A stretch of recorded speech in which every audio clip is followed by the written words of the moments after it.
Hello,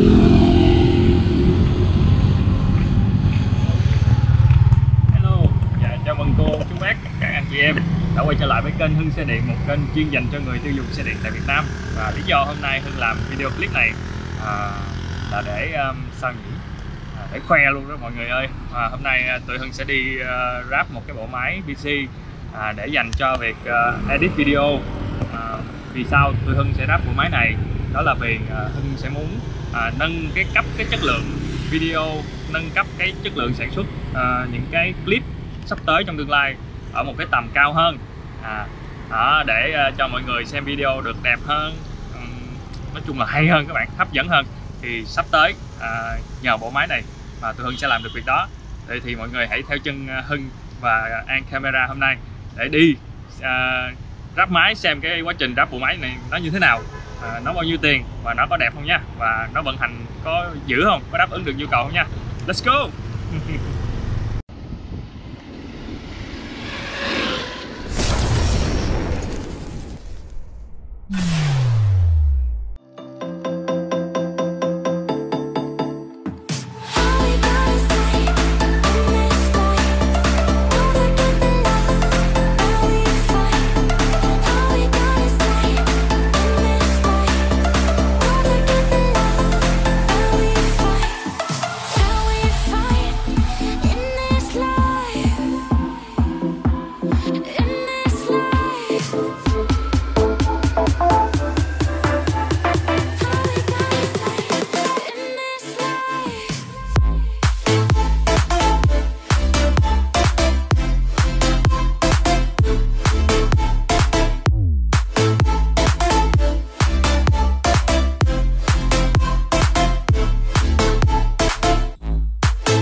Thứ hai đi ráp máy rồi, đó cách đây mấy năm vậy, phải 5-10 năm luôn á, đó mà không đủ một con cái này. Máy nó vẫn còn mạnh nha các bạn, bây giờ mình sẽ ráp con này để làm video chất lượng cao hơn, video 4K. Anh đang có sẵn cái cấu hình của mình cũng làm cấu hình trên Đồng Ngôi Sao, trang web trên Đồng Ngôi Sao luôn. Nó đẹp đúng cái cấu hình mình đã làm đó. Anh tư vấn cho mình thôi, xem là những cái cấu hình mình ráp đã có hợp lý chưa.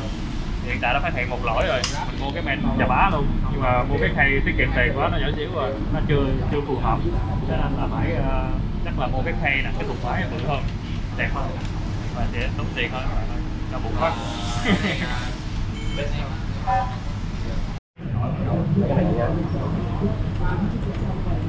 Nghiên cứu lâu lắm rồi, nhiều shop. Cây bây giờ cũng cây anh nha. Cây nếu mà bây giờ thích một cây này thì là mấy con cây lớn rộng hơn. Bây giờ đúng một cây mà nó là cái đơn nhiều quá thì anh có thể là gắn 3 pha trước. Dạ. 2 pha ở trên mình hút gió ra, rồi có pha ngày sau mình đi ra ngoài. Nó phải vậy đúng rồi. Chị chưa mua xong mà quay. Ok, mà chắc là phải đi rút tiền đó bạn ơi, tại vì họ chặt phí cà thẻ cao quá, cả triệu bạc. Riêng tốn triệu không kỳ quá. Thôi bây giờ mình sẽ đi lấy tiền mặt để mua nha các bạn ơi. Anh Tiên không đủ tiền giờ phải bỏ chạy. Đúng. Thậm chưa bán được các bạn ơi. Thôi hẹn các bạn tập sau. Con thằng. Thôi giờ mình giữ thằng nó làm YouTube tiếp rồi, hẹn các bạn tập sau nha. Tập này bể show chứ nha. Thôi let's go.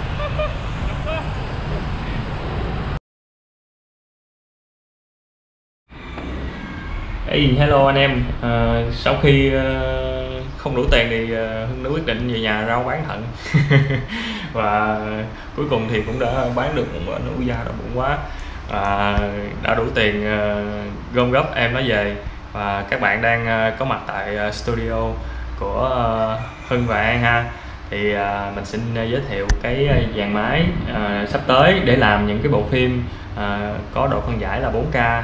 Hưng muốn đầu tư làm những cái bộ phim, những cái video clip chất lượng hơn đến cho khán giả của mình ha. Và Hưng có nhận quay phim, làm phim cho những cái khu công nghiệp nè, cho những cái MV, tất cả cái clip nhạc dance cho những nhóm nhạc, tất cả các kiểu luôn. Ai có cần làm phim gì đó thì ok, hãy liên hệ và ủng hộ Hân ha. Và sau đây là dàn máy mà tụi Hưng đã đầu tư để dành cho việc làm phim. Đây.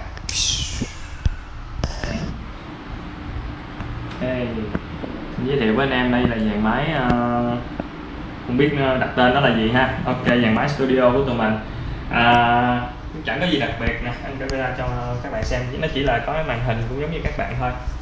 Khi mình bật cái máy lên, chưa cấp nguồn nha, khi cấp nguồn đó thì chỗ này nó sáng lên nè đó. Và cái chỗ gác cái lo nó cũng sáng lên nè đó. Mới đủ tiền mua máy, không có đủ tiền mua lo luôn các bạn, coi như là bán thận vừa đủ tiền mua máy thôi. Màn hình sáng lên ha. Rồi thì cái máy này sẽ bật lên, nó sẽ đẹp lung linh như thế nào và cấu hình nó như thế nào thì anh em nè theo dõi mình nè. Đây là trên đây nguyên dàn nút bấm ảnh nè. Mình sẽ bấm thử nha cho anh em coi nha. 3, 2, 1, let's go. Đã không? Đó là trời đất. Đó, anh cho mắt các bạn xem. Máy mới đã lắm các bạn ơi. Cảm giác ráp một cái máy mới rất là sướng. Làm việc cũng rất là đã nha. Sao nó chưa lên ta? Đó, nó vô rồi các bạn. Ok, thời gian khởi động nó là cỡ 20 giây ha. Đó là vô Windows luôn các bạn. Cứng không? Thì phía trước mặt các bạn đang là cái bộ máy của mình ha. Nó có những gì nè, để mình giới thiệu sơ sơ cho các bạn về cấu hình của cái máy này. Ok, thì mình xin giới thiệu về cái dàn máy này ha. Thì dàn máy này, cái mạch chính của nó là cái mạch Rodriguez Asus Z490 Gaming và cái chính giữa trái tim của nó là CPU Core i9 10900 ok. Và bên phải của nó là cái bộ đôi RAM là tên là gì nhỉ? RAM là G-Skill Trident.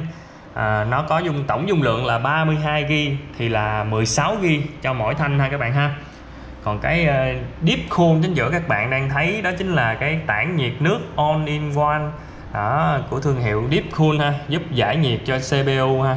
Đây nó có hai cái đường dẫn nước ra vào và lên trên đây đó, nó có cái ray ở trên đây nè để thổi cái không khí nóng đi ra ngoài. Rất là đơn giản thôi các bạn ạ. Cái CPU không có gì phức tạp cả. Và cái card màn hình to đùng ở đây nè. Đấy, các bạn có thể thấy thì đây chính là card màn hình Gigabyte Aorus RTX 2060 Super. Có tổng cái bộ nhớ của nó là 8GB ha và 256 bit. Đấy, rất là đẹp.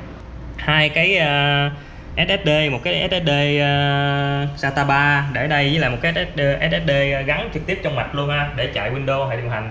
Thì cái SSD này là để mình làm cái nơi trung chuyển cái dữ liệu mà mới quay được để edit đó. Rồi với lại hai cái hộp SATA 3, hai cái HDD, một cái 1TB để lưu trữ dữ liệu ở dưới đây nè, giấu dưới đây nè. Thì với tất cả những cái thiết bị mà nặng như thế này, card màn hình rồi chip RAM như thế này thì cái key này được trang bị một cái trái tim nó mang tên là Cooler Master với công suất 1000W nha các bạn nha. Đây nằm ẩn ở dưới đây đó, Cooler Master V1000, đó là trái tim của cái key này. Thì cấu hình chỉ có vậy thôi các bạn. Đây nè, phía sau cho anh em coi, phía sau chắc nó chẳng có gì đâu. Thì phía trước mặt các bạn đang là cái màn hình Asus Pro 27 inch. Và cái màn hình này thì có độ phân giải mặt định của nó là 2K nha các bạn ha, Ultra HD. Thì cái màn hình này rất tốt cho cái việc edit nè, Photoshop hay là làm video, chỉnh màu, các MV, các kiểu. Thì cái màn hình này nó sẽ phục vụ như thế nào tại vì nó là màn hình chuyên về edit, thế nên là màu sắc trên màn hình thì rất là sống động và rất là chân thật nha, cho ra cái sản phẩm nó rất là gọi là chỉnh chu.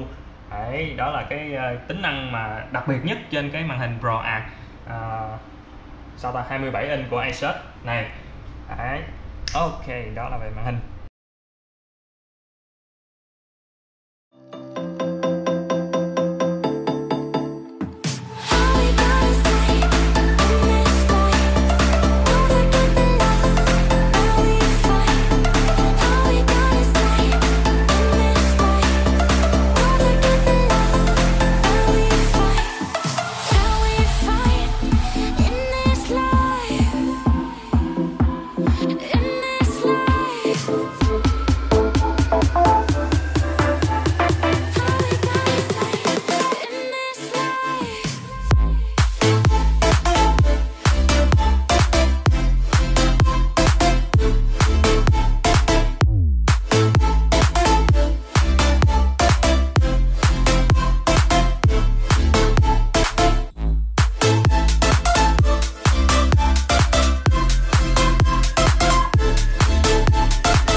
ok các bạn, và mình đang trong quá trình hoàn thiện cái video để up lên cho các bạn xem đây. Và cái video này không gì khác ngoài muốn giới thiệu với các bạn là cái case mới của mình.